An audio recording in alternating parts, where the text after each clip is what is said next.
تشریف لے آئیے اور مولانا صاحب کی صحت و سلامتی کے لیے بلند آواز میں درود بھیجیں۔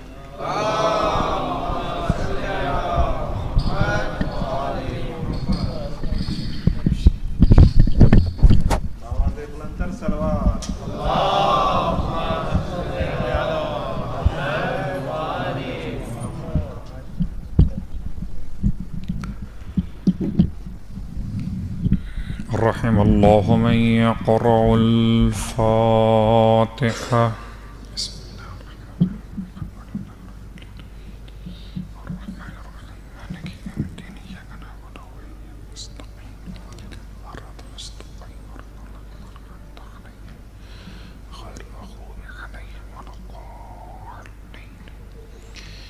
اعوذ باللہ من الشیطان اللعین الرجیم، بسم اللہ الرحمن الرحیم، الحمد للہ رب العالمین، الصلاة والسلام علی اشرف الانبیاء والمرسلین، سیدنا ابی القاسم محمد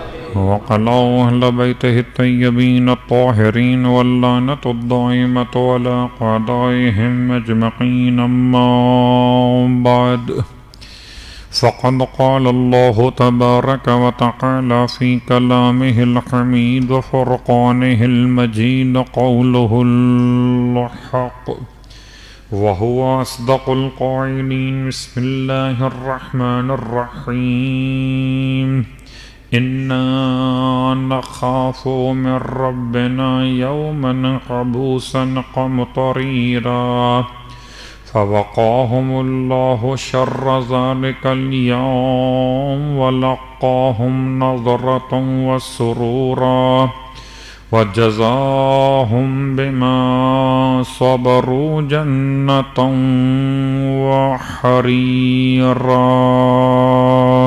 صلوات پڑھے محمد والا۔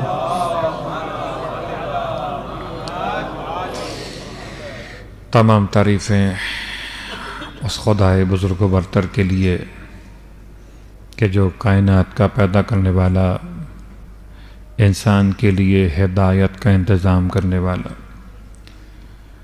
رات آرام کے لیے اور دن معاش کے لیے قرار دینے والا، اور تمام ہدیہ درود و سلام و نزوات مقدسات کے لیے کہ زمین بنائی گئی ان کے لیے، آسمان بنایا گیا ان کے لیے، ان کی تعلیمات نے رات کے آرام کو عبادت میں تبدیل کر دیا، ان کی تعلیمات نے دن کے کسب معاش کو رزق حلال کے انداز میں عبادت بنا دیا۔ الحمدللہ الذی جعلنا من المتمسکین بالقرآن العظیم واجعلنا من المتمسکین بولایت علی ابن ابی طالب علیہ السلام۔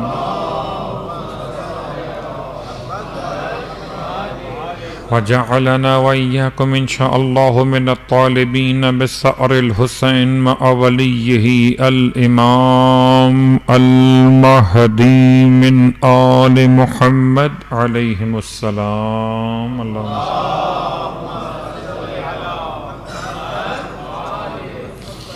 اما بعد، شکر پروردگار دو جہاں کہ اس نے ایک مرتبہ پھر مجھے اور آپ کو موقع نصیب کیا کہ ہم فرش ویلا پر حاضر خدمت ہوئے۔ خدایا جیسے یہاں بلا لیا ہے ویسے لشکر امام زمان میں بھی بلا لینا، جیسے یہاں ہمت و طاقت مرحمت فرمائی ہے ویسے نصرت امام کے لیے ہمارے بازوؤں کو مضبوط فرما دینا۔ ان دعاؤں کے ساتھ کہ ماہ مبارکہ رمضان کی راتیں بڑی تیزی کے ساتھ گزر رہی ہیں، اور شاید کہ آئندہ سال کون زندہ رہے اور کون پھر دوبارہ عبادت کے لیے منتخب کیا جائے۔ جتنا وقت میسر ہے اس میں انسان کو چاہیے کہ اپنے آپ کو ایسے منظم کر لے کہ اب جو باقی راتیں رہ گئی ہیں تو ایک طرف ذمہ داری انسان کی شاید یہ بھی کہ اب عید جیسے جیسے قریب آتی ہے ویسے ویسے مسائل تبدیل ہونے لگتے، لیکن عید کا قریب آنا تو اپنے مقام پر ہے، رمضان کا دور جانے کا غم بہت شدید ہے. یا راتیں بہت تیزی کے ساتھ گزر جائیں گی، اور ان راتوں میں انسان جہاں نمازوں کے تعلیمات کو حاصل کر رہا ہے کہ کوئی ایسی نماز، کوئی ایسی دعا انسان کے لیے میسر ہو کہ جو اس کے حالات کو تبدیل کر دے، تو یاد رکھیے ایک دفعہ انسان کی ذمہ داری یہ بھی کہ اپنی نمازوں کے ذریعے سے خدا سے رابطہ مستحکم کرے. ایک طرف ذمہ داری یہ بھی کہ انسان اپنے گناہوں پر خدا سے مغفرت بھی طلب کرے. اور پھر مغفرت طلب کرنے کے اعتبار سے ایک ذمہ داری اور بھی کبھی کبھار ایک کیفیت پیدا ہوتی ہے انسان میں، جو ہم کل بھی بیان کر رہے تھے کہ مجلس میں آئے تو انداز اور ہے، گھر میں آئے تو انداز اور ہے، اور ایک کیفیت وہ جو انسان کو وسوسے میں ڈالتی ہے. میں بہت تفصیل میں جائے بغیر اشارے کروں گا کہ شیطان ایک قوت ہے، ایک مخلوق پروردگار ہے، اس میں کوئی شک نہیں، لیکن شیطان کا بہکانا تیسرے نمبر پہ آتا ہے.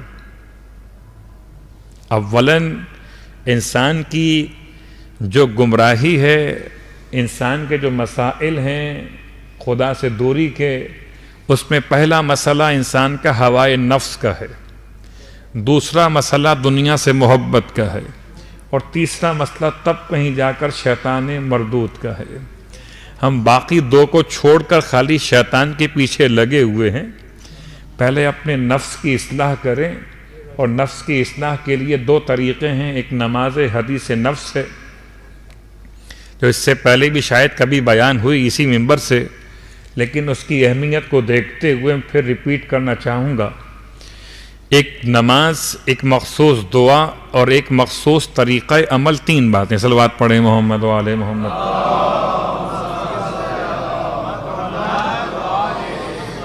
تو سب سے پہلے روایت ہے امام جعفر صادق علیہ السلام سے،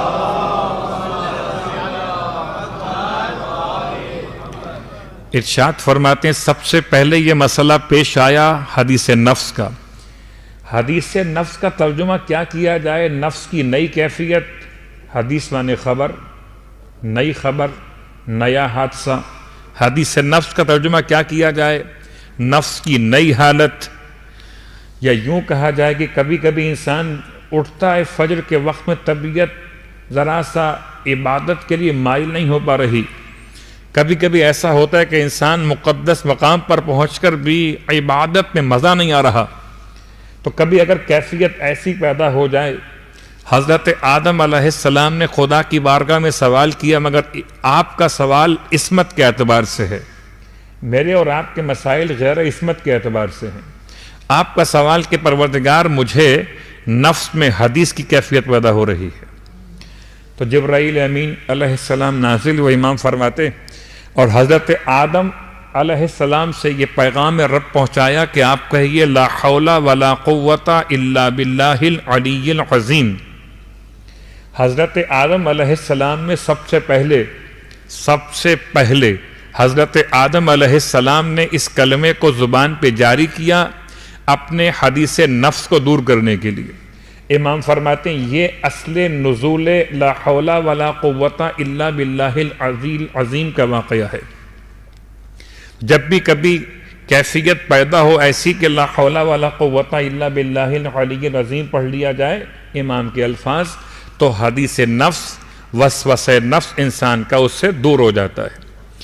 کبھی ایسا ہوتا ہے کہ آپ لیتے ہیں کوئی نارمل، طبیعت ہلکی سی خراب ہوئی ہے تو آپ نے لے لی نارمل کوئی پین کلر استعمال کر لیا.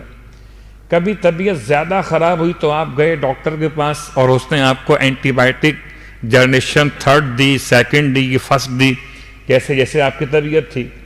کبھی ایسا ہوتا ہے بہت ہائی مسئلہ ہو جاتا ہے اور پھر انسان بجائے اس کے کہ وہ اورل استعمال کرے انجیکشن میں چلا جاتا ہے. تو 3 کیفیتیں الگ الگ ہیں. پہلی بات لا حول ولا قوت الا باللہ العلی العظیم.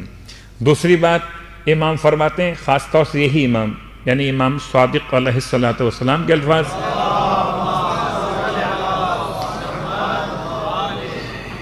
کہ کسی مومن پر 40 دن نہیں گزرتے، کسی مومن پر 40 دن نہیں گزرتے مگر اس پر حدیث نفس کی کیفیت واقع ہو جاتی ہے، تو اسے چاہیے ہر 40 دن مکمل ہونے پر 2 رکعت نماز پڑھے، کیونکہ نماز کا نام ہی اس واقعے سے منسوب حدیث نفس۔ 2 رکعت نماز پڑھتا ہوں حدیث نفس کی قربتاً الی اللہ، اور چونکہ معصوم سے روایت ہے تو سنت قربتاً الی اللہ بھی کہہ سکتے ہیں، کیونکہ معصوم کا قول بھی اور معصوم کا عمل بھی اور معصوم کا خاموش رہنا کسی عمل کے مقابل، یہ تینوں حجت ہیں۔ تو 2 رکعت نماز پڑھتا ہوں حدیث نفس کی قربتاً یا سنت قربتاً الی اللہ۔ طریقہ اس کا بالکل عام نماز فجر کی مانند ہے، لہذا یہ کبھی بھولنے والی بات ہوگی بھی نہیں کہ کوئی خاص دعا ہو، کوئی خاص آیت ہو تو مجھے یاد رہے، نہ یاد رہے تو کیسے پڑھوں گا پھر میں۔ 2 رکعت نماز 40 دن پہ معمول بنا لیجئے کہ ہر 40 دن پورا ہونے سے پہلے 1-2 رکعت نماز حدیث نفس کی لازماً پڑھ لیا کیجئے۔ اس کے بعد تیسرا مسئلہ امام محمد باقر علیہ السلام کی بارگاہ مقدس،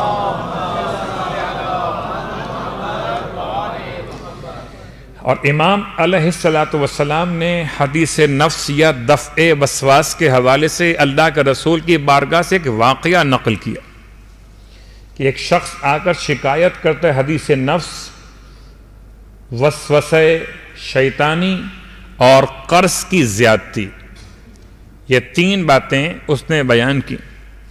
تو اللہ کے رسول نے ارشاد فرمایا، کہو توکلت علی الحی الذی لا یموت والحمد للہ الذی لم یتخذ ولدا، والحمد للہ الذی لم یتخذ ولدا، اور آخر میں وہی جملہ کہ جو آپ پڑھتے ہیں کبرہ تکبیرہ تک کی مکمل دعا، وَلَمْ يَكُنْ لَهُ شَرِيكٌ فِي الْمُلْكِ وَلَمْ يَكُنْ لَهُ وَلِيٌّ مِّنَ الذُّلِّ وَكَبِّرْهُ تَكْبِيرًا۔ ابھی جو آپ نے خود سماعت کیا دعائے افتتاح میں غالباً یہ جملہ موجود ہے، تو یہ آپ اس سے بھی نقل کر سکتے ہیں یاد کرنے کے لیے۔ صلوات پڑھیں محمد و آل محمد پر۔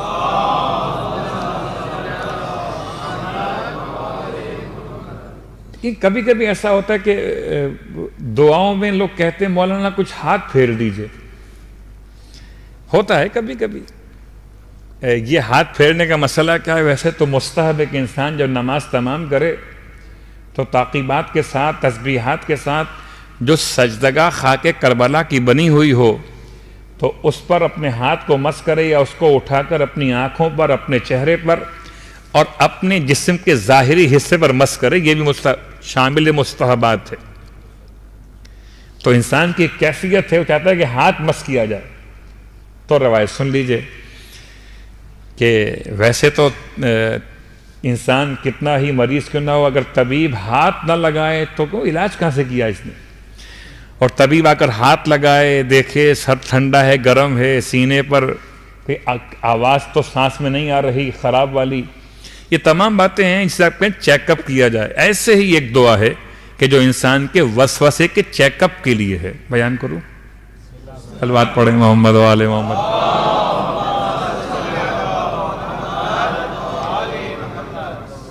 بسم اللہ و باللہ محمد الرسول اللہ، جملہ مکمل ہو گیا۔ ولا حول ولا قوت الا باللہ العلی العظیم اللہم امسح انی ما احذر۔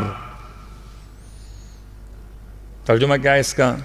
بسم اللہ، اللہ کے نام سے، باللہ اللہ کی ذات سے، محمد الرسول اللہ اللہ کے رسول ختمیہ مرتبت کے واسطے سے، ولا حول ولا قوت الا باللہ العلی العظیم، کوئی ہمت کوئی طاقت نہیں سوائے اس ہمت اور طاقت کے جو اللہ علی عظیم سے عنایت ہوا کرتی ہے۔ اللہم، اے پروردگار، امسح انی ما احذر، پروردگار مسح کر دے، دور کر دے، نکال دے ہر اس شے کو اس سے میں اپنے اندر خوف محسوس کرتا ہوں۔ کہ یہ جملہ زبان سے کہیے، اپنے سینے پر ہاتھ رکھ کر 1 مرتبہ پڑھیے، پھر 3 مرتبہ اپنے شکم پر ہاتھ پھیرتے ہوئے اس جملے کی 3 بار پھر تلاوت کیجئے، 1 بار سینے پر اور 3 بار شکم پر۔ یہ تو بات بہت طویل ہو گئی کہ بہرحال وسوسہ نفس کا ایک بہت بڑا مسئلہ، انسان نماز پڑھنے کھڑا ہوا نہیں کہ وسوسے آنا شروع ہوئے نہیں، ایسے انتظار میں رہتے ہیں وسوسے کہ جیسے ہم شاید نماز کے ختم ہونے کے انتظار میں ہوں، ویسے وسوسے نماز کے شروع ہونے کے انتظار میں رہتے ہیں کہ آپ نماز شروع کیجئے، اس سے پہلے کوئی خیال نہیں آ رہا، جیسے ہی آپ نے نیت تکبیرۃ الاحرام کہی، اس کا مطلب ہے کسی کو تکلیف ہوئی۔ جب آپ نے نماز شروع کی تو کسی کو تکلیف ہوئی، اب جس کو تکلیف ہوگی تو وہ آپ کو اطمینان کی حالت میں رہنے نہیں دے گا۔ اس لیے بہرحال ذمہ داری میری بھی اور آپ کی بھی کہ اپنی عبادات کے ساتھ شیطان کے وسوسے کو دور کرنے کے لیے ان تمام دعاؤں سے استفادہ کریں جو اہل بیت اطہار نے عطا فرمائی ہیں۔ اور اب آئیے ان مسائل کے ساتھ، ہم کل لفظ کرامت پر آپ کو چھوڑ کے چلے گئے تھے، پتہ نہیں کرامت ہوئی؟ حلوات پڑھے محمد عالم، نہیں ہوئی؟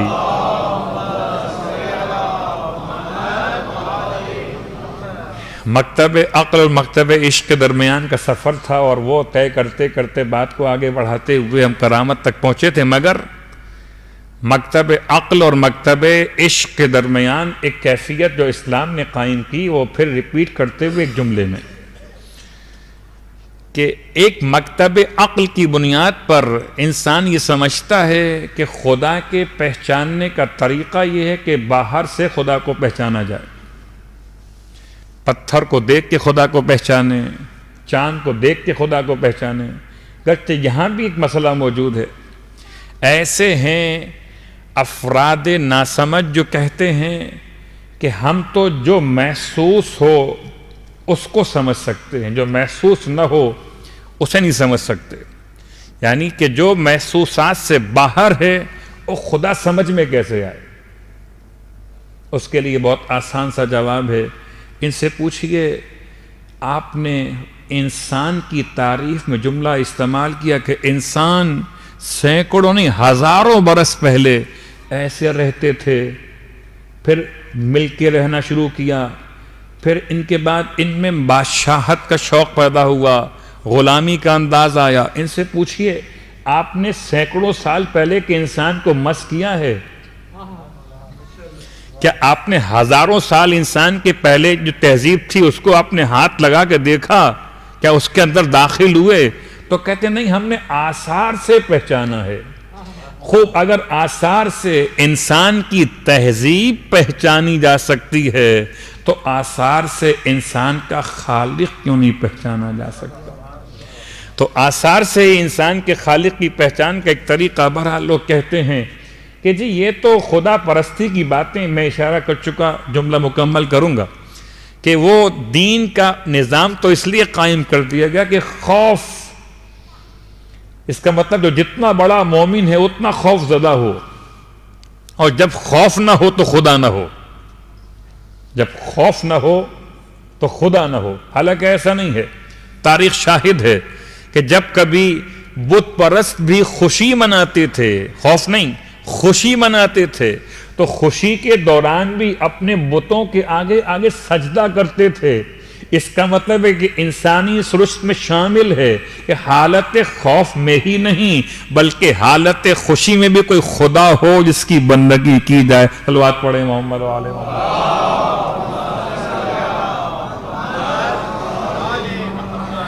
کہا جی وہ حالت خوف ایک توجیہ پیش کی گئی، ایک توجیہ پیش کی گئی، نہیں حالت خوف نہیں، حالت جہل۔ یہ جاہلوں کا انداز تھا کہ خدا کی بات کرنا شروع کر دی۔ جواب بڑا آسان ہے، اگر جاہلوں کی بات مذہب کی تبلیغ ہوتی تو پھر مذہب کے سارے ماننے والے جاہل ہوتے، کوئی ان میں عالم ہوتا ہی نہیں، پھر خدا کتابیں کیوں بھیجتا؟ کتابوں کا جاہلوں سے کیا تعلق ہے؟ اور اتنا بڑا احسان ہے کہ خدا کو ماننے والے تمام مذاہب اہل کتاب یعنی کتاب والے کہلاتے ہیں، اور ہم نے آج تک کسی کسان کے ہاتھ میں کتاب نہیں دیکھی۔ کتاب اسی کے ہاتھ میں ہے جو پڑھنا جانتا ہے۔ خدا کا بڑا احسان ہے، کوئی مدرسے گیا ہو کہ نہ گیا ہو، اسکول گیا ہو کہ نہ گیا ہو، کسی ادارے میں تعلیم حاصل کی ہو کہ نہ کی ہو، جب قرآن سے وابستگی ہو گئی تو کتاب والا ہو گیا۔ صلوات پڑھیں محمد و آل محمد۔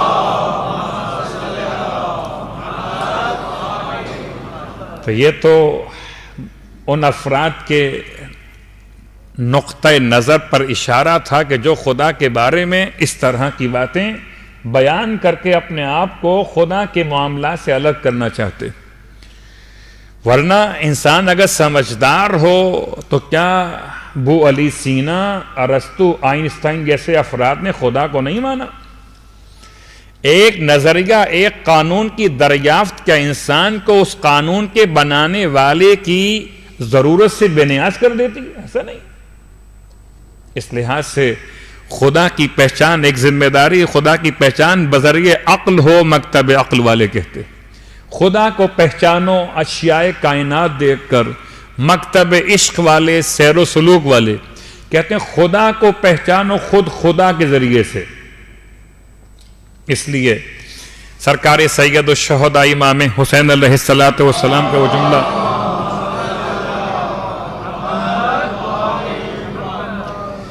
یا امام علیہ السلام کے دعائے عرفہ کا جملہ پڑھ لیجئے، یا پڑھ لیجئے مولا متقیان کا وہ جملہ کہ فرماتے ہیں میں نے کسی شے کو دیکھا نہیں مگر یہ کہ اللہ کو اس کے ساتھ دیکھا، اس سے پہلے دیکھا، اس کے بعد دیکھا۔ یا اور آسان کر لیتے ہیں، معصوم فرماتے ہیں اللہ کی ایسی بندگی کرو عبد اللہ کا انکا تراہ، جیسے تم اللہ کو دیکھ رہے ہو۔ اللہ کی ایسی عبادت کرو جیسے تم اللہ کو دیکھ رہے ہو، پہاڑ کو نہیں، آسمان کو نہیں، زمین کو نہیں، چاند تاروں کو نہیں، تم اللہ کو دیکھ رہے ہو۔ اور اگر تم اللہ کو نہیں دیکھ رہے ہو فَإِنَّهُ يَرَاكَ، تو وہ تو تمہیں دیکھ رہا ہے۔ تو دو کیفیتیں، ایک کیفیت وہ کہ انسان اس مقام پر پہنچے جہاں وہ اللہ کو دیکھ رہا ہو، یا ایک کیفیت وہ جہاں انسان اتنا یقین حاصل کر لے کہ اللہ اسے دیکھ رہا ہے۔ اور کم از کم اتنا یقین بھی اگر انسان کو حاصل ہو جائے تو امام فرماتے ہیں پھر جس کو یقین ہو کہ اللہ اسے دیکھ رہا ہے، اس کے بعد بھی اپنے آپ کو گناہ سے نہ بچائے تو اس سے زیادہ لائق حقدار عذاب کا کون ہوگا؟ کون حقدار عذاب ہوگا؟ یہ بہت بے شرمی کی بات ہے۔ چھوٹی سی مثال ہے، زلیخا جیسی بت پرست خاتون اپنے اس دور میں جبکہ بت پرستی میں وہ اس طرح سے پہچانی گئی کہ ارادہ گناہ کیا تو اس نے اپنے اس بت کے چہرے پر کپڑا ڈال دیا۔ حضرت یوسف علیہ السلام نے سوال کیا یہ کیا کرتی ہے؟ کہ چونکہ ارادہ گناہ کیا ہے تو جس کو خدا مانتی ہوں، میں چاہتی ہوں میرا خدا مجھے اس حالت میں نہ دیکھے۔ ایک بت پرست خاتون، وہ چاہتی ہے اس کا وہ بت اس سے برائی کی حالت میں نہ دیکھے، اور اگر کوئی موحد یہ بھی یقین رکھتا ہو، امام فرماتے ہیں اگر کوئی یہ یقین رکھتا کہ اللہ اس کو نہیں دیکھ رہا تو کافر ہے۔ جب اللہ نہیں دیکھ رہا، جملہ زبان پر آ رہا ہے تو بیان کر دوں، ایک ایسا تصور بنا دیا گیا جی اللہ کہاں پر ہے؟ اوپر۔ صلوات پڑھیں محمد و آل محمد۔ یہ تصور آیا کہاں سے اللہ اوپر ہے؟ یہ تصور دیا ہوا ان افراد کا جو چاہتے ہیں زمین پر اپنا حکم چلائیں۔ اللہ کہاں پر ہے؟ اللہ اوپر ہے۔ زمین پر کون؟ زمین پر تو ہم ہیں۔ اللہ کہاں پر ہے؟ اللہ اوپر۔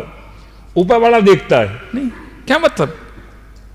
جس نے اللہ کے لیے جگہ کو معین کیا اس نے توحید کا انکار کیا کہ نہیں کیا؟ وہ اللہ جو محدود ہو گیا، اوپر ہے نیچے نہیں ہے۔ اللہ تو ہر جگہ موجود ہے۔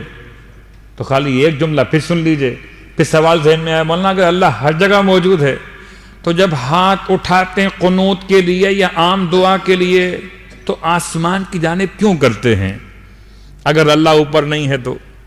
تو بڑی آسان سی مثال ہے، جب کوئی چاہتا ہے کہ رحمت کو حاصل کرے، کسی دینے والے سے مانگے تو ہاتھ پھیلاتا ہے، جب سامنے والے کو بلند سمجھتا ہو تو ہاتھ اس کے سامنے پھیلاتا ہے۔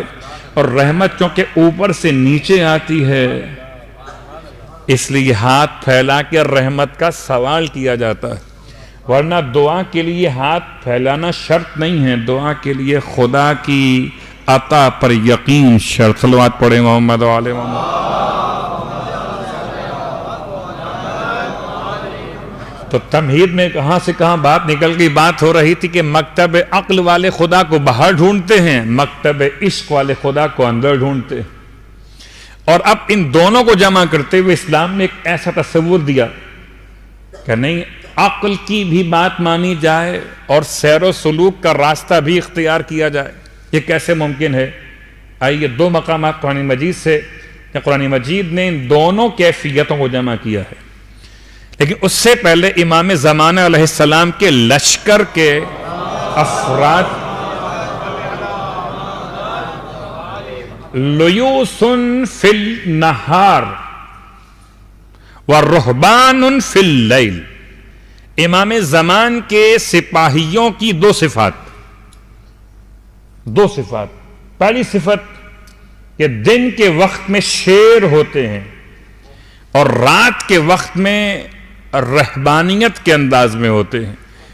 دن میں جا کے ملو تو شیر کی طرح سے ہیں اور رات میں جا کے ملو تو راہب دنیا کی طرح سے ہیں۔ تو رات ہے مکتب عشق کے انداز میں، دن ہے مکتب عقل کے انداز میں۔ دن میں ملاقات کرو تو لگتا کہ ان سے زیادہ بہادر کوئی نہیں، اور رات میں خدا کی بارگاہ میں جب یہ راز و نیاز کرتے ہیں لگتا ان سے زیادہ کمزور کوئی نہیں۔ دلیل چاہیے تو مولائے متقیان اتنے بہادر کہ امام کی تلوار کے سامنے کوئی آنے پہ تیار نہیں ہے۔ حد تو یہ ہے عمرو بن عاص نے کہہ دیا تھا حاکم شام سے کہ بات تو علی صحیح کر رہے ہیں، جب میرے مولا نے خیمے کے باہر آ کے آواز دی کہ تو باہر نکل کے مجھ سے مقابلہ کر لے تاکہ ہم دونوں فیصلہ کر لیں، کیوں مسلمانوں کو درمیان میں لڑوانا چاہتا ہے؟ عمرو بن عاص کہتا ہے حاکم شام سے کہ علی بات تو ایمانداری والی کر رہے ہیں۔ تو حاکم شام نے پلٹ کے کہا وہ تو بات صحیح کر رہے ہیں مگر تو میرے ساتھ صحیح بات نہیں کر رہا کہ مجھے علی کے سامنے بھیجنا چاہتا ہے۔ لیوس شیر اور رات میں جائیے مولا سے ملنے تو ایسے روتے تھے اپنی ریش مبارک کو تھام کر، مسلح عبادت ایسے تڑپتے تھے جیسے کوئی سانپ کا ڈسا ہوا انسان تڑپا کرتا ہے۔ اور یہ واقعہ بھی حاکم شام کے دربار کا ہی ہے۔ جب زرار بن حمزہ سے پوچھا گیا، حاکم شام کہتا ہے ہم آج چاہتے ہیں کہ تم ابو تراب کے فضائل بیان کرو۔ زرار کہتے ہیں مجھے اس سے معاف رکھیے، مجھے سمجھیے معذور، میں کیا بیان کروں؟ کہ نہیں، آج ہم چاہتے ہیں کہ تم ابو تراب کے فضائل یہاں بیان کرو۔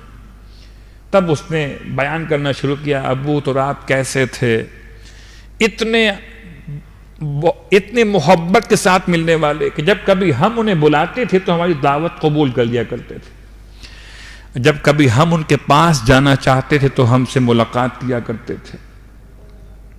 ان کے عبادت میں راتوں کی وہ عبادت کی کیفیت کہتے ہیں اب تک میرے کانوں میں آواز گونجتی ہے۔ تڑپ کے کہتے تھے الدنیا غری غیری، جا کے میرے غیر کو بہکا دے، میں تجھے طلاق دے چکا۔ تو رات کا وقت ہے تو کیفیت کیا ہے، اور دن کا وقت کیفیت کیا ہے؟ رات کا وقت کیفیت یہ کہ ایسے خدا کی بارگاہ میں کہ رہبان فی اللیل، اور دن کے وقت سامنے آئے میدان میں تو لیوسن جیسے شیر ہوا کرتا۔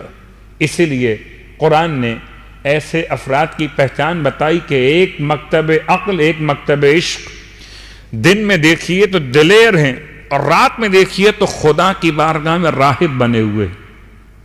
یوں سمجھیے دنیا والوں سے ملتے ہیں تو انداز اور ہے، خدا سے ملتے ہیں تو انداز اور ہے۔ یہ قرآن نے مثال دی سورہ مبارکہ الفتح میں، اور سورہ فتح کی آخری آیت ہے محمد الرسول اللہ، اللہم صلی اللہ علیہ وسلم۔ یہ قرآن مجید کی آیت ہے، محمد رسول اللہ، یہ آیت ہے، آیت نمبر 29 سورہ مبارکہ الفتح کی، یعنی 48ویں نمبر کے سورے کی 29ویں نمبر کی آیت، پہلا جملہ یہی ہے، محمد رسول اللہ صلی اللہ علیہ وآلہ والذین معہ اشداء علی الکفار، اور جو پیغمبر کے ساتھ دینے والے ہیں، معہ جو پیغمبر کا ساتھ دینے والے ہیں، والذین صاحبو نہیں، جو صحبت اختیار کرنے والے وہ نہیں، والذین معہ جو پیغمبر کا ساتھ دینے والے ہیں۔ بڑا احسان کیا پروردگار نے یہ معہ استعمال کر کے، اگر صاحبو استعمال ہوتا تو اسے صحابی مراد ہوتے، آج کے مومن کہاں جاتے؟ والذین معہ، رسول سے پہلے بھی اور رسول کے بعد بھی جو رسول کے ساتھ ہیں ان کی شان یہ بیان کی جا رہی، والذین معہ، اور جو رسول کے ساتھ ہیں، اشداء علی الکفار، ان کی پہلی پہچان کہ وہ کافروں پہ بڑے شدید ہیں، رحماء بینہم، اور آپس میں ایک دوسرے پر بڑے رحیم ہیں، جب آپس میں ملاقات کرتے ہیں تو رحیم ہیں، جب کافروں سے ملتے ہیں تو شدید ہیں۔ تراہم رکعا سجدا یبتغون فضلا من اللہ ورضوانا، تم انہیں دیکھتے ہو، کیا دیکھتے ہو؟ رکعا، جھکے ہوئے ہیں، سجدا، سجدے میں ہیں، یبتغون، اور اللہ سے مانگ رہے ہیں، اللہ سے طلب کر رہے ہیں، کس کو؟ فضلا من اللہ ورضوانا، اس کے فضل کو اور اس کی رضا کو۔ سیماہم فی وجوہہم من اثر السجود، ان کی پہچان ان کے پیشانی پر سجدوں کے نشان سے ہے۔ یہ کون لوگ ہیں؟ ذالک مثلہم فی التوراۃ، ان کی یہ تمام علامتیں کتاب توریت میں بھی، ومثلہم فی الانجیل، کتاب انجیل میں بھی، کزرع اخرج شطأہ، ایسی کھیتی ہے، ان کی مثال جیسے کہ نکلتی ہے پہلے زمین سے تو ایک سوکھی ہوئی لکڑی کی مانند ہے، فآزرہ، پس وہ موٹی ہوتی ہے، فاستغلظ، پھر طاقت پاتی ہے، فاستوى علی سوقہ، پھر اپنے وجود پہ کھڑی ہو جاتی ہے۔ اس کی حالتیں خدا بیان کر رہا ہے، ضعف سے توانائی کی طرف، توانائی سے پھر جسامت کی طرف، جسامت کے ساتھ پھر اپنے قدموں پر قائم ہو جانے کی طرف۔ یوجب الذراء، یہاں تک کہ کسان اس کو دیکھ کر خوشی محسوس کرتا ہے۔ لیغیظ بہم الکفار، اور کفار کے دلوں کو جلانے کے لیے اس کی وہ کیفیت ہوتی ہے، کفار غیظ میں آتے ہیں اور کسان ان کو دیکھ کر خوش ہو جاتا ہے۔ وعد اللہ الذین آمنوا، یہ کس کی مثالیں ہیں؟ یہ ان کی مثالیں ہیں کہ جو سیر و سلوک بھی رکھتے ہیں اور عقل کا دامن بھی ساتھ میں، صلوات پڑھے محمد و آل محمد۔ دوسری مثال کون سی؟ سورہ مبارکہ توبہ، سورہ مبارکہ توبہ کی آیت نمبر 111 اور 112 پڑھنے سے پہلے خالی ایک مثال، امام سید سجاد علیہ السلام نے حج کیا، اور جب امام نے حج کیے تو دوران حج امام نے ایک حج نہیں کیا، امام نے 25 حج کیے، اس سے زیادہ حج کیے، اختلاف روایت ہے، بہرحال متعدد حج کیے۔ اب سوال کرنے والے کا سوال امام سجاد سے ہے کہ آپ نے آسان راستہ اختیار کر لیا ہے، آپ نے جہاد کو چھوڑ کر، آپ نے راہ خدا میں قتال کو چھوڑ، آپ نے حج اختیار کر لیا، جبکہ قرآن کہتا ان اللہ اشترى من المؤمنین انفسهم واموالهم بان لهم الجنہ یقاتلون فی سبیل اللہ، اللہ نے خرید لیا مومنین سے ان کی جانوں کو اور مالوں کو جنت کے بدلے میں۔ اب ان کی پہچان یہ کہ راہ خدا میں قتال کرتے ہیں یقتلون و یقتلون، قتل کرتے بھی ہیں اور قتل ہو بھی جاتے ہیں، مگر آپ نے تو یہ حج کرنا شروع کر دیا ہے۔ امام نے ارشاد فرمایا، سورہ توبہ آیت نمبر 111 اس کے بعد پڑھی ہے، الفاظ کیا ہیں؟ التائبون العابدون الحامدون السائحون الراکعون الساجدون الآمرون بالمعروف والناہون عن المنکر والحافظون لحدود اللہ وبشر المؤمنین۔ اگر مجھے ایسے لوگ مل جائیں جو تائب بھی ہوں، عابد بھی ہوں، حامد بھی ہوں، رات جاگ کر خدا کی بندگی کرنے والے بھی ہوں، رکوع کرنے والے بھی ہوں، سجدہ کرنے والے بھی ہوں، اور اچھائی کا حکم دینے والے، برائی سے روکنے والے، خدا کی حدود کی حفاظت کرنے والے، تو میں قیام کے لیے تیار ہوں۔ گویا ایسے افراد کا ملنا، اسی لیے امام زمانہ علیہ السلام کی آمد میں تاخیر ہے کہ ہو سکتا ہے دن کے شیر مل رہے ہیں تو رات کے عابد نہیں مل رہے، رات کے عابد مل رہے ہیں، دن کے شیر نہیں مل رہے۔ ایسے چاہیے جو رات کے عابد ہوں اور دن کے شیر ہوں، رات کے وقت راہب کی طرح رہتے ہوں اور دن کے وقت شیر کے انداز سے سامنے آتے ہوں۔ اسی لیے معرفت اور عشق کے ساتھ ساتھ منزل وہاں تک پہنچی کہ جہاں انسان اپنے نفس کو ضرور ذلیل کرے، مکتب عشق کہتا ہے اپنے آپ کو ماریے لیکن اپنی عزت نفس کے ساتھ۔ کیا مطلب؟ آپ نے وضو کرنا ہے تو پانی صاف لیجئے، گندے پانی سے وضو کرنا، گندے پانی سے منہ دھونا کہ میں اپنے نفس کو مار رہا ہوں، مٹی پہ جا کے منہ مل لینا، کیچڑ میں اپنے آپ کے بدن کو خراب کر لینا کہ میں نفس کو ذلیل کر رہا ہوں۔ یہ تمام باتیں صوفیہ میں تو ہیں مگر تشیع اور اسلام میں نہیں ہیں۔ اسلام کہتا ہے کرامت نفس بھی چاہیے، اور کرامت نفس کی منزل پر آج پھر سبق ہم آگے بڑھائیں۔ کرامت کی دو قسمیں ہیں، ایک کرامت ذاتی، ایک کرامت اکتسابی۔ اور کرامت ذاتی اکتسابی کے بیان کے ساتھ پہلا جملہ سورہ مبارکہ بنی اسرائیل آیت نمبر 70، وَلَقَدْ كَرَّمْنَا بَنِي آدَمَ، اور ہم نے بتحقیق آدم کی اولاد کو کرامت بخشی ہے۔ کرمنا بنی آدم، ہم نے آدم کی اولاد کو کرامت دی۔ وَحَمَلْنَاهُمْ فِي الْبَرِّ وَالْبَحْرِ، اور ہم نے آدم کی اولاد کو اٹھایا ہے کس پر؟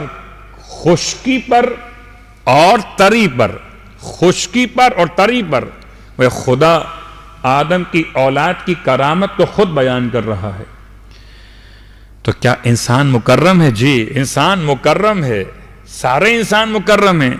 انسان من حیث انسان ذاتی اعتبار سے سب کے سب مکرم ہیں، لیکن آئیے آہستہ آہستہ کرامت انسان کے ذاتی مسئلے کو مکمل کرے۔ پروردگار نے انسان کے کرامت کو خاص طور سے بیان کیا کہ ہم نے اس انسان کو اتنا بڑا مقام فَتَبَارَكَ اللَّهُ أَحْسَنُ الْخَالِقِينَ، ہم نے انسان کی خلقت کو مکمل کیا، انسان احسن تقویم پر اور ہم احسن الخالقین پر۔ پیدا تو بہت کچھ کیا مگر جیسا انسان بنایا ایسا ہم نے کسی کو نہ بنایا، جیسا انسان بنایا۔ تو اب یہ آدم کی اولاد کا جو کرم ہے، جو کرامت ہے، وہ کتنے اعتبار سے؟ پہلا اعتبار ہے جو آپ اس سے پہلے سماعت کر چکے، اشارے کر رہا ہوں۔ پہلا اعتبار ہے انی جاعل فی الارض خلیفہ، جبکہ آغا جوادی عامی کے اعتبار سے پہلا جو اعتبار ہے کرامت کا وہ ہے اعتبار کرامت انسان کو خدا نے اپنے ناموں کا علم عطا کیا۔ وَعَلَّمَ آدَمَ الْأَسْمَاءَ، انسان مکرم کیسے ہو گیا؟ خدا کہتا ہے اس نے آدم کو سکھایا، اللہ اکبر، اپنے ناموں کا علم۔ حضرت آدم کو پڑھایا کس نے؟ خدا نے۔ تو حضرت آدم خدا کے شاگرد ہوئے براہ راست. علامہ آدم الاسماء، اس نے سکھا دیا آدم کو خدا کے ناموں کا علم. پہلا کرامت کا مسئلہ. دوسرا خلافت، کہ پروردگار نے انسان کو کیا قرار دیا؟ خلیفہ. تیسرا سخر لکم ما فی السماوات و ما فی الارض جمیعا، سورہ مبارکہ جاسیہ آیت نمبر 13. تسخیر کر دیا زمین و آسمان میں جو کچھ تھا سب انسان کے لیے. انسان چاند پر پہنچے تو آج کی بات نہیں ہے. مولائے متقیان علی ابن ابی طالب علیہ السلام سے پوچھا گیا کہ مولا انسان چاند پہ جا سکتا ہے؟ فرمایا نہیں، مگر سلطان کے ساتھ. یہ سلطان کیا ہے؟ سلطان، ہم نے تو حدیث پڑھی اور چوم کر رکھ دی. جن کو جاننے کا شوق تھا انہوں نے سلطان کی معنی تلاش کیے، اور بالآخر سلطان کا ایک معنی ہے تیر. اور جب پہلی گاڑی جو آسمان کی جانب چاند کے سفر پر روانہ کی گئی تو اس کی شکل تیر سے مشابہ تھی. امام نے 1400 سال پہلے بتایا تھا کہ انسان چاند پر جا سکتا ہے مگر سلطان کے ساتھ. یہ ہمارا آپ کا مسئلہ کہ اب تک گئے نہیں ہیں. سخر لکم، کرامت انسان میں یہ بات آج سے نہیں ہے. جب سے خدا نے کائنات بنائی تب سے انسان کو اس بات کا خاص مقام عطا کیا کہ انسان چاہے تو آسمانوں کو مسخر کر لے، چاہے تو آسمان کو زمین قرار دے، یعنی اوپر رہے جا کے. صلوات پڑھے محمد و آل محمد. سورہ جاسیہ آیت نمبر 13، سورہ بقرہ آیت نمبر 30 31 آپ نے سن لی. علم اسماء پروردگار، خلافت خدا، اور تیسرا انسان کے لیے سب کچھ مسخر ہو جانا، کرامت. اور چوتھی بات سورہ قیامت کی آیت نمبر 14.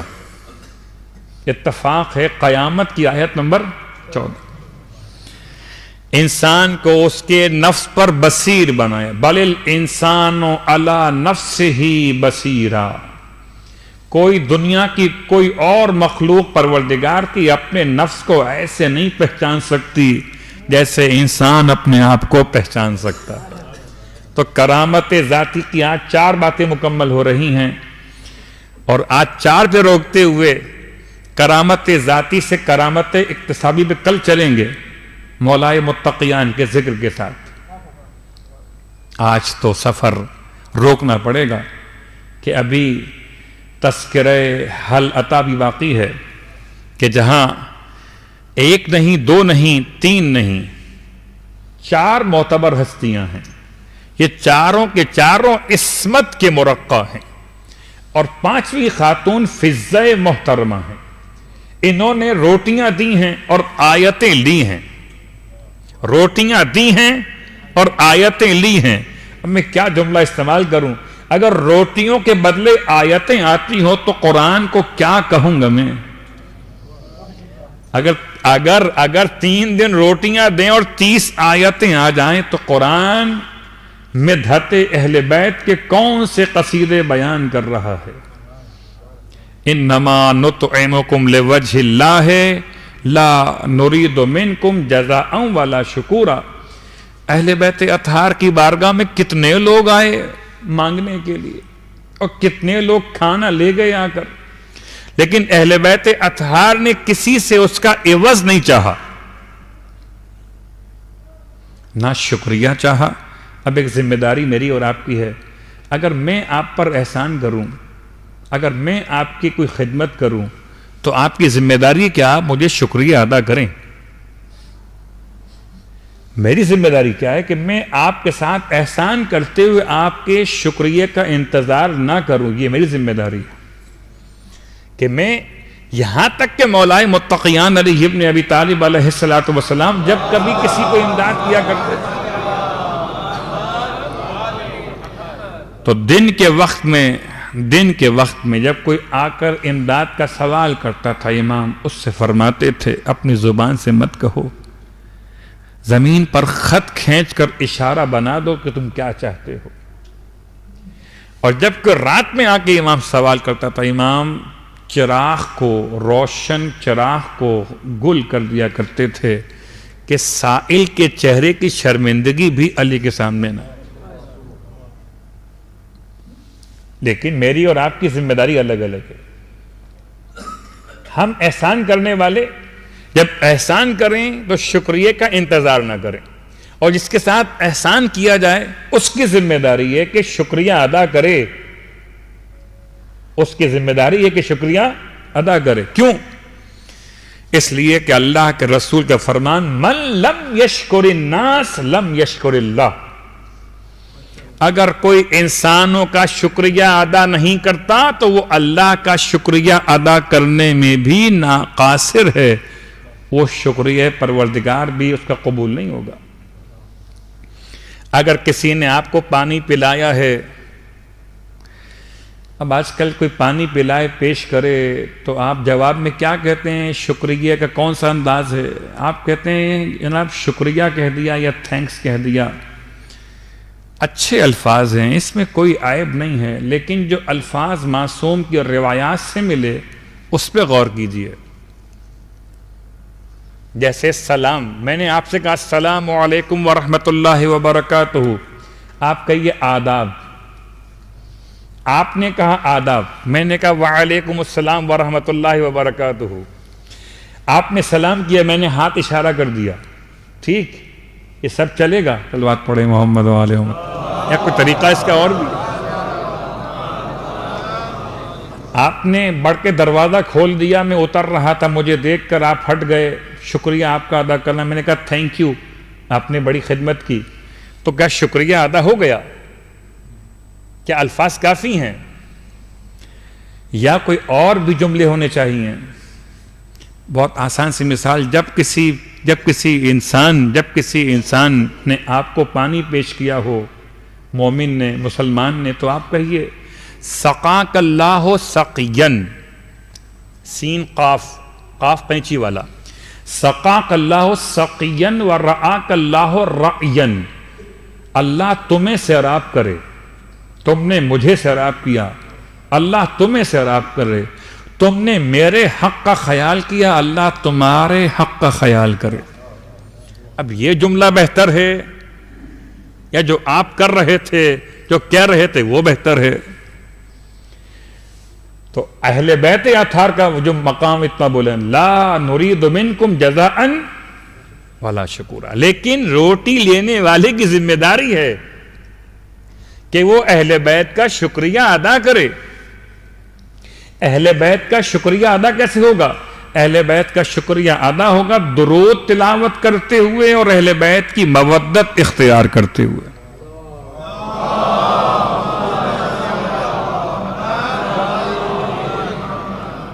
اور آج کی حد تک بات کو یہاں روکتے ہوئے پھر مجبوری ہے کہ ابھی مجھے حضرت نرجس خاتون کے حالات سے آج انشاءاللہ اس بات کو مکمل کر دینا ہے. اور علماء کے درمیان، خاص طور سے بزرگ علماء، خاص طور سے ان تمام تر صاحبان عرفان کے درمیان ایک متفق علیہ حیثیت ہے حضرت نرجس خاتون سلام اللہ علیہ کی. کیوں؟ خاص بات کیا ہے؟ سب مقدس ہستیاں ہیں اہل بیت اطہار کی، ساری امہات معصومین بہت اہم ہیں. ان کا خاص مقام الگ کیوں ہے؟ اس لیے الگ ہے کہ یہ ہمارے زمانے کے امام کی ماں ہیں.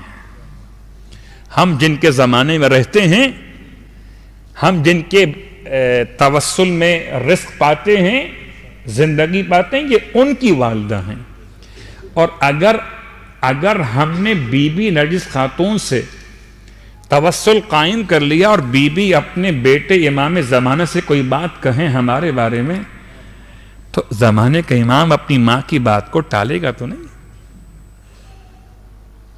تو یہ ایک دفعہ نہیں ہے، ایک عالم کا واقعہ نہیں ہے، بلکہ متعدد علماء کے واقعات. آیت اللہ مجتہدی طہرانی کہتے ہیں جب بھی کبھی مجھے مشکل پیش آتی تھی، جب بھی کبھی مجھے کوئی مشکل پیش آتی تھی، تو میں نازل کر لیا کرتا تھا کہ میں 10,000 مرتبہ درود کی تلاوت کا ہدیہ جناب نرجس خاتون کی بارگاہ میں پیش کروں گا، اور میرا وہ کام آسان ہو جاتا تھا۔ یا کبھی اس طرح نظر کی جاتی تھی کہ میں ایک پورا قرآن تلاوت کر کے ہدیہ پیش کروں گا امام زمانہ کی والدہ کی بارگاہ مقدس میں۔ مجھے حیرت ہے، لوگ اپنی ماں کو تو یاد کر رہے ہیں ماہ رمضان میں کہ قرآن پڑھوں گا اپنی ماں کے لیے، اپنے بابا کے لیے، ہے کوئی جو امام زمانہ کی ماں کو یاد کرے؟ اور یہ طریقہ عرفاء کا ہے، علماء اور مجتہدین کا طریقہ ہے۔ ٹھیک ہے، اپنی ماں کو یاد کیجئے، اس میں کوئی شک نہیں ہے، لیکن اگر یہ قرآن جو آپ تلاوت کر رہے ہیں ماہ رمضان میں، اس کو ہدیہ کریں، نذر پیش کریں جناب نرجس خاتون کی بارگاہ مقدس میں، پھر ان سے فریاد کریں کہ بی بی میرے والدین کی بخشش بھی آپ کے ہاتھ میں ہے، میرے امور کا جو حل ہے وہ بھی آپ کے ہاتھ میں ہے، اس لیے کہ اگر آپ سفارش کر دیں اپنے بیٹے سے تو آپ کے بیٹے آپ کی بات ٹالیں گے تو نہیں۔ اس لیے آج کے دور میں میری اور آپ کی ذمہ داری، خاص ذمہ داری، کہ جب کوئی مشکل پیش آئے تو جناب نرجس خاتون کو یاد کیجیے۔ اور ایک جملہ اور سن لیجیے جو آپ نے اس سے پہلے بھی سنا ہے، پھر کسی اور موقع پر وضاحت مکمل کریں گے، کہ ایک مرتبہ ایسا ہوا کہ آیت اللہ سید محمد فشارکی کہتے ہیں، عبد الکریم الحائری کے استاد، کہ سامرہ میں قیام پذیر تھے اور وہاں ایسی وبا پھیل گئی طاعون کی کہ میتیں بہت تیزی کے ساتھ اٹھنے لگیں، ہر گھر سے میت اٹھ رہے، یہ طاعون کی بنیاد پر، وہ خاص بیماری جو پھیلتی ہے چوہوں کے زیادہ ہو جانے سے۔ اور اب لوگ پریشان ہوئے میتیں اٹھا کر، تو کہتے ہیں ایک دن ہمارے گھر میں اجتماع تھا اور آغائے میردہ شیرازی الکبیر، بہت بڑی شخصیت سامرہ کی، وہ تشریف فرما تھے، ان سے کہا آغا بہت تو پریشان ہیں مومنین، میتیں بہت ہو رہی ہیں، کہا میں تم سے کوئی بات کہوں تو میری بات مانو گے؟ کہا مانیں گے۔ کہا 10 دن ہر شیعہ، اس زمانے کی بات، ہر شیعہ 10 دن سامرہ کا عاشور کی زیارت کی تلاوت کرے، زیارت عاشورہ پڑھے، اور اس کا ثواب جناب نرجس خاتون مادر امام زمان کی خدمت میں ہدیہ کرے۔ میں اس بات کی ضمانت لیتا ہوں کہ یہ موت کا جو کثرت کا سلسلہ ختم ہو جائے گا۔ اور ایسا ہی ہوا، جیسے ہی 10 دن مکمل ہوئے، میتیں اٹھنا ایسے بند ہوئیں جیسے ملک الموت کو یہاں کا راستہ ختم کر دیا گیا ہو۔ پھر جو برادران اہل سنت تھے وہ آئے اور پوچھا برادران تشیع سے کہ آپ کے ہاں کیا خاص بات ہو گئی؟ طاعون کی بیماریوں سے اب آپ کے کوئی مر نہیں رہا؟ کہ ہم نے اپنے مرج وقت کے کہنے پر زیارت عاشورہ پڑھ لی۔ کہ ہمیں بھی سکھا دیجئے۔ جب برادران اسلام نے بھی پڑھی تو ان کے گھروں سے بھی میتیں اٹھنا بند ہو گئے۔ جناب نرجس خاتون کا مقام، اور کل ہماری بات تھی وہاں تک پہنچی ہوئی کہ جناب حکیمہ خاتون نے آداب اسلامی اور احکام جناب نرجس خاتون کو تعلیم فرمائے۔ صلوات پڑھ لے محمد و آل محمد۔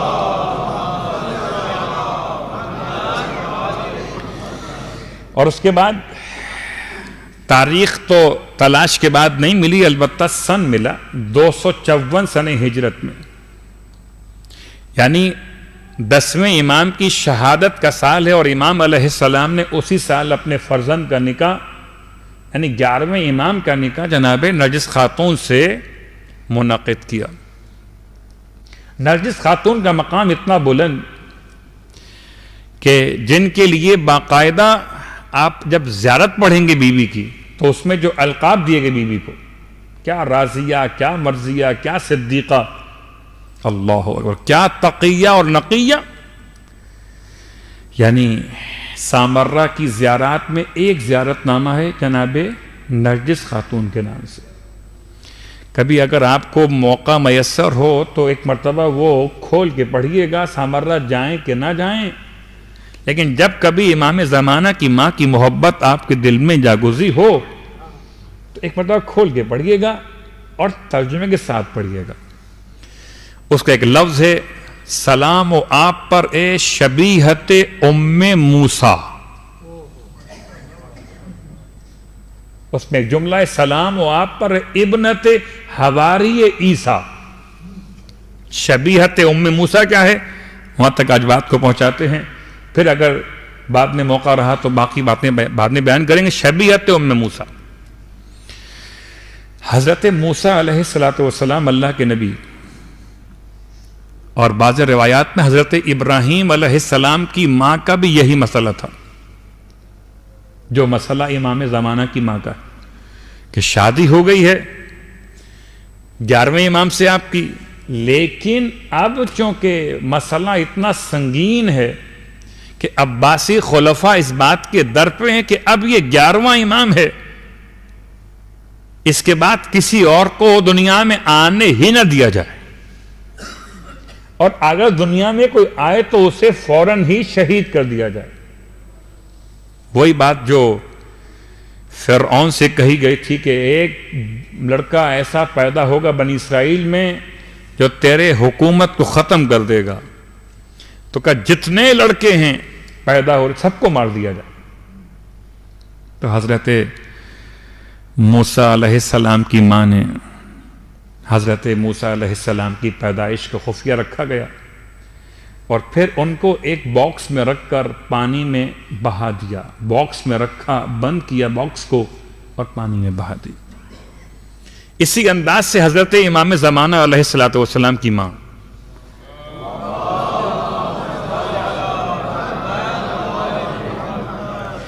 اتنا خفیہ نظام ہے جاسوسی کا کہ خواتین مقرر ہیں خواتین پر کہ اگر کوئی آثار حمل ہوں تو فوراً خبر دے دی جائے کہ یہاں اب کوئی آنے کی امید ہو گئی ہے.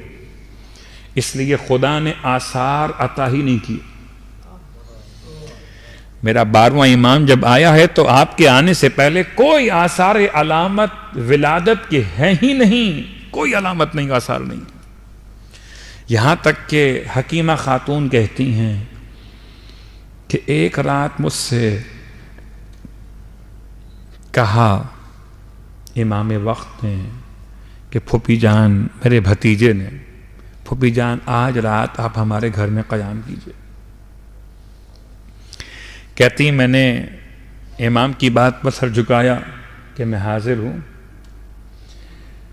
اور بات سمجھ میں نہیں آ رہی تھی خاص انتظام کیا ہے.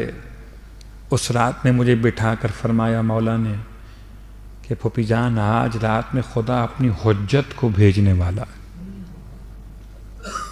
آج رات میں خدا اپنی حجت کو بھیجنے والا ہے. میں حیران تھی کہ نرجس خاتون کے بدن پر ظاہراً کوئی علامت آثار نہیں ہے، کیسے آج کی رات آپ سمجھ سکتے ہیں کہ ایک مسلسل زمانہ ہے 9 مہینے کا کسی انسان کی خلقت کے لیے، اور خلقت سے پہلے پورے آثار ہوتے ہیں، اور اگر آج آخری رات ہے پیدائش کی تو کوئی آثار، ایک بھی آثار نہیں ہے. کہتی ہیں کچھ دیر رات میں آرام کیا امام کے گھر پر، پھر اٹھ گئی نماز شب کے لیے. نماز شب کا وقت بھی آ گیا، کوئی آثار نہیں.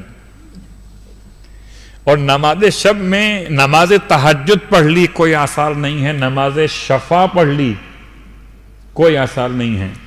حتیٰ کہ نماز وتر کے لیے میں نے جب ارادہ کیا تو شک پیدا ہوا کہ رات تو ختم ہونے کو آ گئی، اب 1 رکعت نماز کے بعد تو فجر کا وقت ہو جائے گا، ابھی تک تو کوئی آثار نہیں ہے. شک ہوا تھا کہ حجرے سے امام کی آواز آئی، پھوپھی جان شک مت کیجئے، خدا آج کی رات ہی اپنی حجت کو بھیجے گا.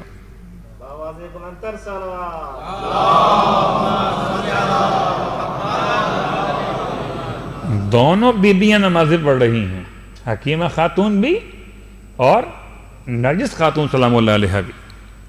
کہ ایک مرتبہ نماز وتر بھی تمام ہوئی، اچانک نماز وتر کے فوراً بعد کہتی ہیں میرے اور نرجس خاتون کے درمیان ایک پردہ حائل ہو گیا. میں پردے کے اس طرف، وہ پردے کے اس طرف. کہتی میں گھبرا گئی حکیمہ خاتون کہتی ہیں میں جلدی سے آئی اپنے امام کی خدمت میں، مولا میرا بھتیجا امام کہ وہاں تو پردہ حائل ہو گیا ہے. کہا پھوپھی میں واپس جائیے، گھبرائیے نہیں، پردہ اٹھے گا اور پھر خدا کی طرف سے بشارت مکمل ہو جائے گی. کہتی ہیں ابھی صبح کی نماز کا وقت شروع بھی نہیں ہوا تھا کہ نماز فطر اور فجر کے وقت کے درمیان کا وقت تھا کہ پردہ اٹھا اور نور کا حالہ تھا چاروں طرف سے جو گھیرے ہوئے تھا نرجس خاتون کو. ایک بہت حسین سا شہزادہ کبھی سجدہ کر رہا تھا، کبھی زبان سے کلمہ شہادتین کا اقرار کر رہا تھا. میں نے آغوش میں لیا. امام نے وہاں سے آواز دی پھوپھی جان ہمارے بیٹے کو ہمارے پاس لائیے. السلام علیکی یا شبیہۃ ام موسیٰ، میرا سلام ہو آپ پر اے ام موسیٰ کی شباہت رکھنے والی بی بی. کیوں شباہت کون سی ہے؟ شباہت ایک واقعی ہو گئی کہ جیسے مشکل حالات میں ولادت موسیٰ علیہ السلام ہوئی، ایسے مشکل حالات میں میرے 12ویں امام کی آمد ہوئی. ایک اور شباہت، اب یہ بچہ ماں کی گود سے بھیج دیا گیا، اسے جانب آسمان فرشتے لے کر چلے گئے. حفاظت کا سلسلہ شروع ہو گیا. آثار کوئی نہیں تھے، پیدائش ہوئی اور بچے کو یہاں سے اٹھا کے فرشتے لے گئے جانب آسمان. اور ماں کا دل ہے، سوچئے گا ایک ماں کے لیے کتنا مشکل وقت ہے. ابھی آغوش میں آیا ہو، اب فرشتے ہی کیوں نہ ہوں. بہرحال بچہ تو ماں سے دور گیا ہے نا. مجھے حضرت موسیٰ کی ماں بھی یاد آتی ہیں کہ جو اپنے بچے کو جب رکھ رہی تھیں صندوق میں، صندوق کو بند کر رہی تھیں، آنکھوں سے آنسو جاری تھے. دودھ پیتا ہوا بچہ ہے، کیسے پانی میں بہا دیا جائے. واہ غربتا. میں ان دونوں ماؤں کو سلام کرتا ہوں. موسیٰ کی ماں کو بھی سلام ہو، امام زمان کی ماں کو بھی سلام ہو. اپنے بچے کو آغوش میں دے دیا فرشتوں کے. ذرا کربلا میں آئیے جہاں رباب نے اپنے بچے کو مولا کی آغوش میں دیا. اے بی بی نرجس، ہماری جانیں آپ پر قربان ہو جائیں، ہمارے ماں باپ آپ پر فدا ہو جائیں.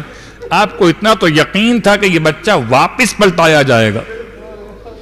واہ غربتا. رباب کو یقین تھا اصغر پلٹ کے واپس نہیں آئے گا، اس لیے روتی جاتی تھیں، سینے سے لگائے ہوئے فرماتی تھیں بیٹا میدان میں جا رہے ہو، جتنا رونا ہے خیمے کے اندر رو لو، خیمے کے باہر مت رونا. بیٹا یاد رکھو جب کوثر پہ پہنچو دادی کے پاس تو کوثر پینے میں جلدی نہ کرنا. بیٹا تیرا بابا تجھ سے زیادہ پیاسا ہے. تیسری بات بیٹا، جب تک تیرے بابا کے اقربا زندہ تھے تیرے بابا کو زخم نہیں لگا. بیٹا ماں کا خیال کرنا، تیرے ہوتے ہوئے تیرے بابا کو زخم نہ لگ جائے. بچے کو وصیتیں کی جا رہی ہیں، تیار کر کے امام کی آغوش میں دیا ہے. رونے والوں ایک جملہ سنیے گا. واہ غربتا. امام بچے کو لے کر گئے تھے اور تیر گلے پر مارا گیا. بچے کی لاش کو لے کر واپس آئے ہیں. ماں کا کیا حال تھا. میرا سلام ہو مادر امام زمان پر. اپنے بچے کو سپورٹ کیا، گود خالی ہو گئی. لیکن ہائے رباب، جب امام لاش کو لے کر آئے جناب رباب نے بچے کی لاش کو دیکھا، ایک جملہ فرمایا بنیا